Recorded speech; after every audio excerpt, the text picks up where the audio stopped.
start off with team news? Any positive news? Any players returning? Yeah, so the 4 players that weren't in the squad against Leicester, Lotte, Cara, Liv, and Frida, they're all available for tomorrow, so that's positive. Yeah, how big a boost is that to have all 4 of them back? Yeah, it's good. It's good, and across the season, we're gonna need every single individual, and of course against Chelsea as well. Can we have as much strength as possible from the start, but then also players that can come in for us and finish the game. You go into the game off the back of 3 wins in all competitions. Do you feel your teams turn the corner now and are into their stride? It's constant work. It's always under construction what you're doing. You hear coaches always say we're building and we're building. You know, everyone is building. We are building as well. And of course we're happy with the 3 wins, the 2 before the break, and then the way we've started the block against Leicester away. So of course that's a boost. I think it's good to see players playing towards their strengths more and showing great form. And I think as a team we've come together really well at the start of the block. Block 1 was very intense. It was very demanding. It was all the way from pre-season, and then so we spent several months together, and the competition is high. So there was a lot of things, but I think the way we've come back after the break has been so positive, and you see that there's good energy in the squad, in the building, around everything. So they're putting in an enormous amount of work on the pitch, off the pitch. We ask a lot from them in all aspects, and they're delivering. And I think that's why I'm so happy with the good, convincing performance against Leicester, because I think the work that they've been doing was rewarded on the pitch. The victory against Chelsea will take you 2 points behind them. I'm guessing defeat you're not going to bear thinking about, but is this a big opportunity to maybe get back into the title race here? Yeah, of course, and it's still early in the season, and like we said at the start of the season, every game is important, and you see how it's more and more competitive to play against every single opponent in the WSL. But of course, this is a great opportunity that we have ahead of us tomorrow. We look forward to it. This is why the players work so hard, what they live for, to play these kinds of games where there's so much at stake, but also a beautiful moment in a fantastic stadium, playing for a beautiful club, and having so many fans in the stadium tomorrow. So it's going to be a beautiful moment, and of course we are football players and we are here to perform, and we go for the wins always, and that's no different tomorrow. It's the same every game, but it's going to be a beautiful occasion tomorrow. You mentioned the fans, you mentioned the stadium. How big a role do you think they can play in this game? Yeah, it's definitely a factor. I think if you try to add up all the things that can give you energy and positivity and those small margins to get a performance on, then for us the fans are a part of it, and we are so grateful for the fans and how we can live moments together. You feel it, and when you step out in the stadium, I even mean Leicester away, that away section was filled, and you could feel the energy, and they were bringing so many positive vibes to us on the pitch, and that's what we want to bring back. So it's that synergy that is so special. I think that we're all wanting the same thing. We're all going for the same thing. At the start of the game, there's the unknown, and everyone is positive, and then we're going to take each other through every single moment on the pitch, and that's really special. I think what we have together with the fans. Well, when you look at this league, do you see it as maybe one of the most open and competitive leagues that you've experienced, if not the most? Yeah, I think so far. Also, if you look around in Europe and the other top leagues and top teams, I think if you look at the WSL, the competition is enormous, and it's so good. It's so good for the football. We will only benefit in the moment because it's attractive for the fans, but also in the future, the more competitive games we can play, the more the game will develop. So it's very positive at the moment, I think. Renee, I'm sure you've seen all the headlines that have been generated regarding the Emirates book and the comments that she made and the fallout from it.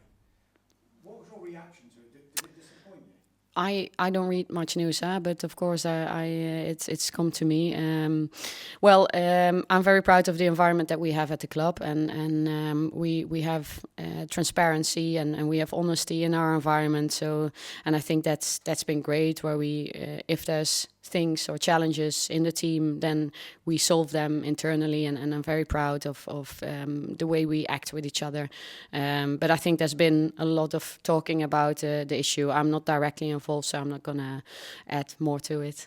Just fine, just generally on that though, just what happens in camp, in the training ground, should it just stay there as far as you're concerned? I think so. It should be a safe space, because it's a high pressure, high demanding environment, and there's high performance asked from every individual, both staff and players, every single day. And I think in that environment we have to feel safe with each other, and we have to you have to protect what you have.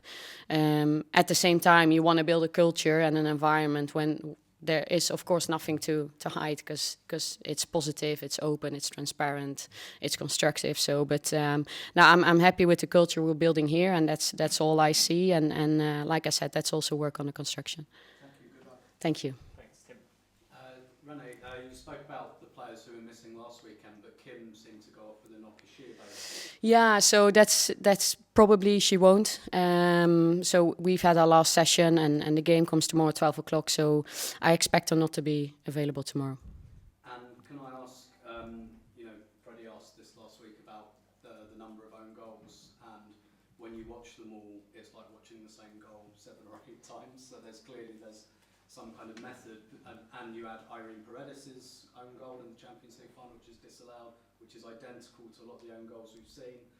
A lot of low deliveries. We've seen Arsenal score set pieces from low deliveries, and I wonder how much that emphasis on quite low deliveries into the area, is that connected to losing perhaps some aerial threats from the squad over the last couple of years, or is it not? There's different things to it. I think you always have really good analysis. So, but there's different things to it. And of course, when I was a little secret about it, I think everyone understands and watches football. If you attack fast and that pass comes early in between back line and goalkeeper, those are the situations that can happen. We want to play towards our strengths. So and also looking at the opposition strengths. So of course, when there's players in the box defending that have a lot of length and have high aerial success, then we look to cross differently, and the other way around. So, but I think every team will do that. You will always look at where are your strengths and where are the weaknesses in the opposition, and then you have a game model with principles that you always want to follow. So it's a mixture of those things. And you swapped both fullbacks on Sunday as well. I think there's been a lot of focus on having 4 high-class wingers and swapping them around, but particularly, I was really grabbed by Emily Fox's performance when she comes on, because Taylor Hines plays really well at right back. But then Emily Fox comes on, does something very, very different, does it very, very well. And just, I guess, the usefulness to you, not just of swapping your front 4 and your wide attackers, but being able to make those changes at fullback in game. I think I don't think we've only been using different players in the wide positions. I think you see it all over the pitch. And if you look at the contributions that players have had, and that's in games, but also in our training environment, that the whole squad is involved in what we do. And then we always look at how ready is a player to perform, where do they come from, what qualities do we need, what's the qualities of the opposition, and so forth. And then we try to make good decisions. And we are in a luxury position where we have an enormous squad with so much quality, and that's why we can make our decisions, and that's our starting point with the importance of partnerships on the pitch as well. And just a final one from me about Beth Mead. Perhaps over the last season or two, she's had to get used to being rotated a little bit for club and for country.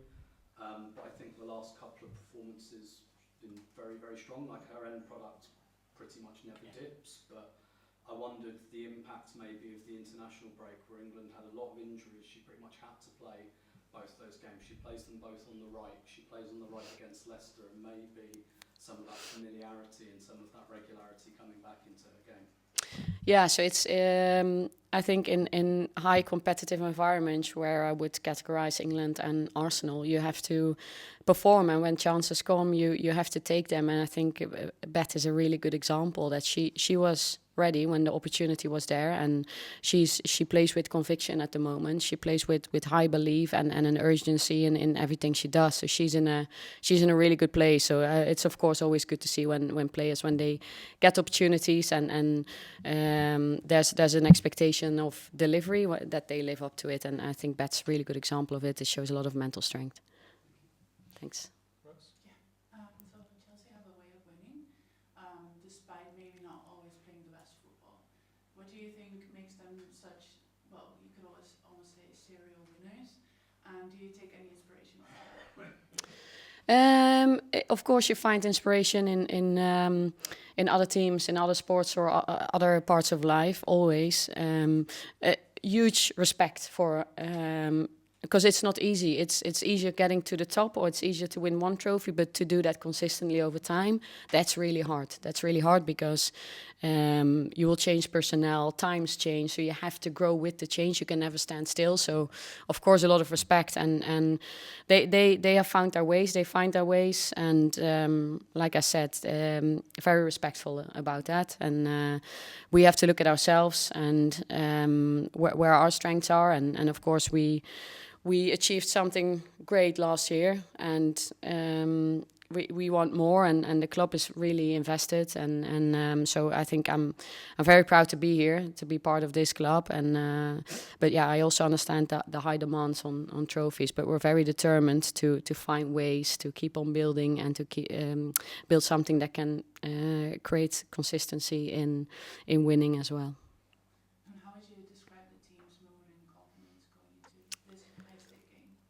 Yeah, good. We love playing the big games. I think we've shown that last season, and I can feel this in the group at the moment. And so I think from a preparation perspective and where the group's at, we're good. And it's like I said, we've asked a lot from the players group, and they're in a good place. And then the moment comes tomorrow at 12 o'clock, and we'll have to be ready from the get-go. So that it has to be delivered at that moment. But if you ask me now, beforehand, I think the group is in a good place and has invested a lot, and they walk around in the building with belief and energy. So that's really positive. Sorry, thanks. That's all for me. And good luck tomorrow. Thank you. Ready? In terms of sort of club football, the rivalry, the importance, do you think this is the biggest game in women's football in terms of a club fixture? Yeah, you put me on the spot now. I have to go through all the leagues quickly in Europe and see if there's any other fixture that is can compete with this one. Maybe not. This could be one of the big ones in Europe in women's football, yeah. When you look back on sort of the recent meetings, I mean, they're all high stakes between these two teams, you'd imagine, but what are the usual trends and the factors that sort of decide this fixture? It's small margins often.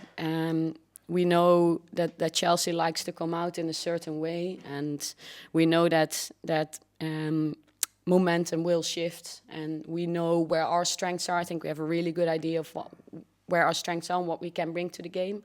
Not the least the energy that we can bring in the Emirates with all these people involved, because tomorrow it's not going to be only those 11 players on the pitch, it's going to be everyone. But then we also know, I think we have a really clear idea of Chelsea and how they play their games and where their strengths are, and how they want to put the game to their hands. So I think we have a very clear idea, and then tomorrow it's going to be about execution. And like I said, I think there's two really good teams going against each other, and there will be fine margins on the pitch. Just finally on Stina, how pleased are you sort of with her, because you know that massive moment in the Champions League final, but she's sort of continued on with that form, and must be nice to have someone who's such a different option, sort of the rest of your forward line. Yeah, no, she's been so good. She's also a player that's always thinking about her own growth and what she can contribute with, and I think I've played with Stina. She was 16. We played together in Linköping, and it's so impressive to see where she comes from and where she is now. I've seen her journey. I haven't been part of the journey all the way, but I've seen the starting point and I see where she's now, and it's so impressive. I think she's grown so much as a person. I think she's very self-aware. She knows her strengths. She connects really well with people, and she's a very, very professional athlete. And just very impressed with where she's at now at this stage of her career. And me and Stina have had a couple of conversations, and she's grown so much, but this is definitely not the end point for her. I see, especially the last 6 months, that she's grown and she becomes better and better and more mature and more complete as a person as well. And I think this is gonna help her on the pitch as well. So I think she's only gonna get better. What's it like managing someone who you've played with? Just finally. Yeah. It's such a long time ago. So I think at the start I was active with the Swedish national team before I came to Arsenal as well. So I've always stayed closer. There have been occasions where I've worked with her or against her when I was coaching in the league in Sweden after my playing career. I played against. She played at Häcken at the time, and I was coaching Rosengård, and it was funny because I played with Stina, and I saw the impact that she could have when you're in the same team as Stina, and then all of a sudden I had to go and coach against her, and I was like, how do you deal with this? So that was always a big part of the game plan with Rosengård, playing against Häcken. So I know what it's like for opposition to play against Stina, and it's great to be on her side again to represent the same club again. Thank you. See you tomorrow. Thank you. Renee, continuing on the subject, not just of Stina, but also the way she's sort of dovetailed with Leicester quite often. It's rarely been a case of either or from the start, quite often seeing them play together.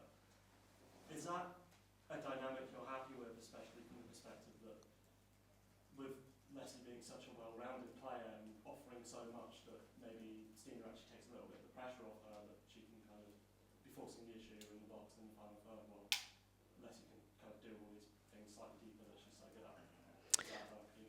Yeah, I think that's how it played out against Leicester. I think with them two together on the pitch, they play themselves to their strengths, but they also make each other stronger in that game. In the areas of the pitch they can operate, but also the areas in the box. We have, like I just said, we have so much quality in the squad that we can make different decisions from game to game, where we see fit, how we want to start games, how we want to finish games, where we see we need certain quality. So yeah, we're in a luxury position where we can choose different qualities, and of course I'm not going to give away anything about what that looks like tomorrow, but we were really happy with them against Leicester and their roles they played for us. And going back to the fact that obviously this is such a big game, is it maybe a bit of frustration that this is scheduled as a 12 o'clock kickoff on a Saturday, where there's sort of a twofold issue? On the one hand, I imagine not ideal in terms of preparation, but also in terms of maybe growing the game, that this match could be sort of platformed slightly better in terms of reaching a wider audience. And I was just wondering if you had any thoughts on that. Well, the direct audience is reached because I think we're at the moment at 57,000 tickets sold, so I think that's amazing. So from that perspective, all good. What I do not have is insight into broadcasting figures, and so I don't know what it looks like from that perspective. But it's amazing that we sell so many tickets for the game tomorrow.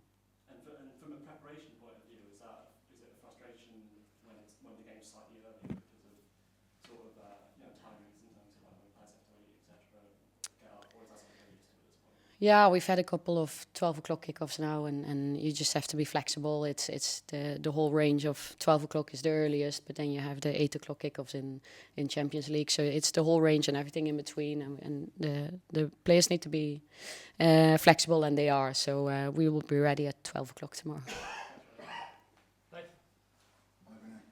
The game against Chelsea last year at the Emirates was a momentous one in terms of being a catalyst for a change in leadership.